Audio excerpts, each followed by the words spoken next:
time around were on the weekends as well.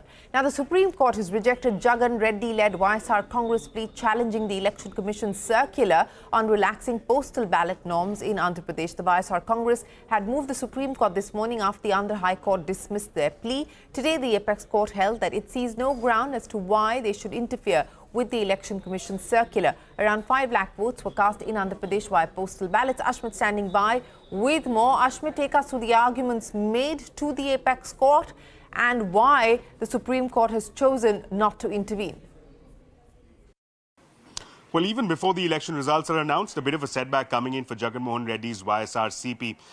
This time, it's a legal setback coming in from the apex court. Now, here are the facts of the case. As per the conduct of election rules, postal ballots which are cast require to be attested, verified, as well as sealed. However, on May 30th, the Election Commission came out with a circular which provided for a relaxation, a dilution of these rules, saying that only a signature of an authorized officer should be sufficient. Now, this was contested by Jagan Mohan Reddy, first before the AP High Court, then here before the apex court. And the question that was raised is that, number one, why has this exception been carved out only for the state of Andhra Pradesh? This dilution, this circular is effective only in the state of Andhra Pradesh. The question that was raised is the very neighboring state of Telangana will not require these rules. Why this exception being carved out only for the state of Andhra Pradesh?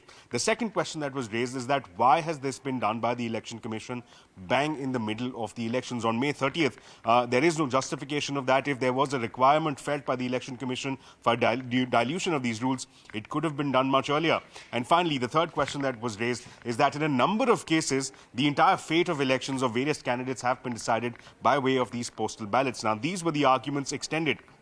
The apex court, however, did not find merit in them, saying that it sees no grounds for consideration, it sees no grounds for intervention, it sees no grounds for setting aside of this circular, and with that, the application by Jagan Mohan Reddy's YSRCP being dismissed by the apex court. Majority of the cases में वो पहले खत्म हो जाएंगे, ये भी बताया। तीसरे ये भी बताया कि मिड कोर्स हम चेंज नहीं कर सकते और चेंज करने का कोई लॉजिक होना चाहिए, शक कोई आधार नहीं हो सकता। मैंने आपको पिक्चर्स में दिखाया था कि कितनी एफएसटीज कितनी एसएसटीज लगी हुई थी। ये एक उनका जो एक्स्ट्रा विजिल है उसमें जो भी गलत हो रहा है वो पकड़ में आ जाता। एक तो स्ट्रिक्टनेस और दूसरे अवेयरनेस, इसीलिए आपको इस बार इस तरीके की पिक्चर्स और इस तरीके के न्यूज़ देखने को नहीं मिली कि यहाँ ये बट रहा था जैसे मैंने बताया।